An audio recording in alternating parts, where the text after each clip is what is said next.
Viva Voz, com Vera Magalhães.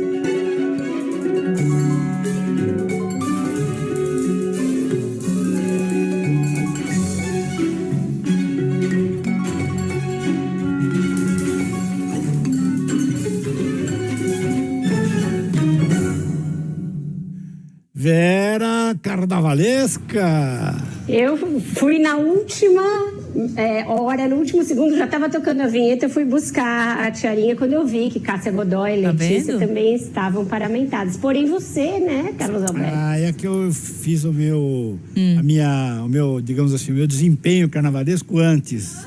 Dançando frevo lá na redação. É verdade, teve esse momento, eu perdi isso. Não tem imagens disso? Não temos imagens? Olha, a gente tem imagem, a gente vai recuperar isso. Imagem, sabe por quê? É assim, tava rolando um programa aqui em São Paulo, CBN São Paulo. E aí, quem estava assistindo ao CBN São Paulo via no fundo essa bonita imagem de Carlos Alberto Sardenberg performando no frevo. Então a gente vai recuperar isso depois. Que resgatar com as câmeras de segurança. Exatamente, a gente vai dar um jeitinho. Vera, vamos lá. Aqui o assunto da semana. Hoje, por exemplo, o governo anunciou que está propondo, o governo Lula anunciou que está propondo um reajuste de 7,8% para todo o funcionalismo do Executivo, mais R$200 no Vale Alimentação. Já saiu o aumento do salário mínimo, R$18, mas custa mais de 7 bilhões para os cofres do governo, do INSS. Isenção de imposto de renda, que também é um custo, né? Enfim, como você diz aqui, gastos a granel, ajuste a conta-gotas. Vera.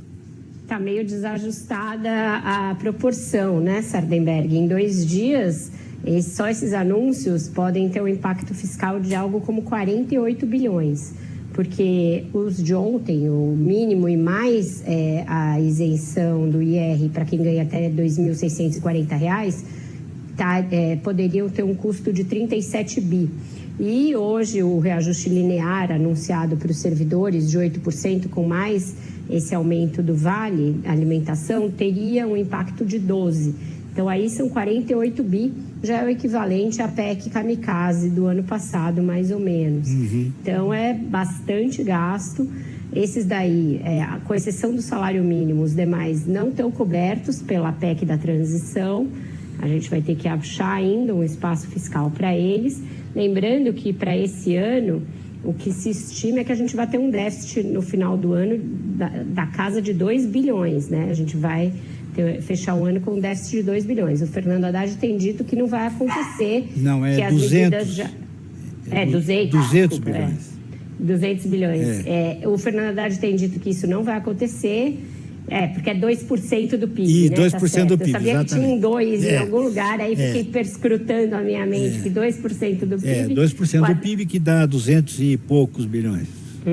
O Haddad disse que não vai acontecer, que não vai chegar a 1 com as medidas que ele tem anunciado. Ele também não diz que vai fazer superávit, nem déficit zero, nem vai equivaler ali, né? Equilibrar, mas diz que vai ser menos de 1 o déficit ao final do ano, 1% do PIB. Então, está tudo ainda bastante descompensado. E ontem a gente viu o presidente da Câmara, Arthur Lira, falar sobre essa questão fiscal, né? Ele também foi àquele seminário de um banco promovido em São Paulo e disse que é preciso que o ajuste seja no meio termo, ele atinja um equilíbrio. Vocês estão ouvindo? A gente está ouvindo, o Apolo está opinando. Ele está em outro cômodo, eu não tenho o que fazer, só aceitar que ele vai participar hoje. Tudo bem, não tem problema. O Apolo é bem-vindo sempre. Bom, agora, Vera, então o ponto é o seguinte, nós temos gastos que já são, por exemplo, o reajuste do funcionalismo está proposto para março, né? Então, é gastos que já estão sendo feitos e, no caso do ajuste, você tem promessas, né? E o governo também fez uma autorização, enfim, aquela autorização trimestral da autorização de gastos, né? Para este ano até março, dá 60 e tantos bilhões, é um dinheiro bom aqui, né, para gastar. muito dinheiro para gastar. O ajuste prometido também ele para março, Sardenberg, mas a gente ainda não sabe como ele vai ser, o novo marco fiscal, o que ele vai propor. E o Lira ontem, nessa conversa que eu me referia, pediu que ele seja algo equilibrado, que não seja radical, né? O que ele quis dizer com radical? Que não vá simplesmente rasgar o teto de gastos e deixar por isso mesmo, como se não houvesse a necessidade de colocar algo consistente no lugar. O Lira fez esse aceno porque, afinal de contas, esse Congresso votou o teto. Ele sabe da necessidade de se votar uma emenda à Constituição para remover o teto e colocar algo no lugar.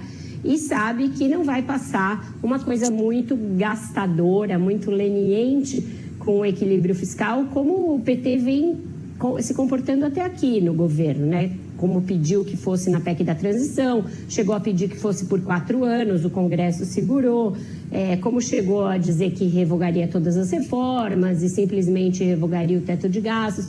Então, o Congresso está chamando o governo para mais próximo do centro, mais próximo daquilo que o Lula prometeu na campanha, que seria um governo de frente ampla.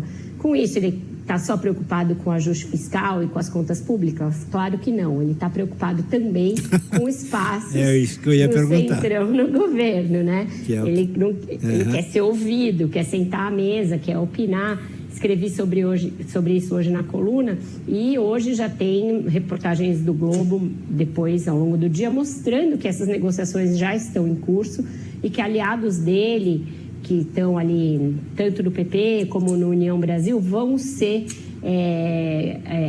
aquinhoados, eles vão receber cargos em estatais e autarquias.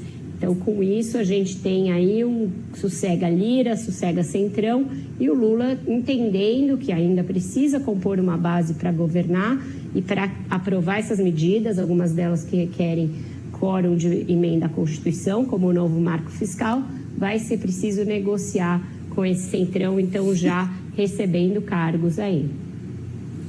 E com as mudanças aí na lei das estatais, talvez mudança na lei das agências e tal, vai ter bastante cargo para poder nomear, né?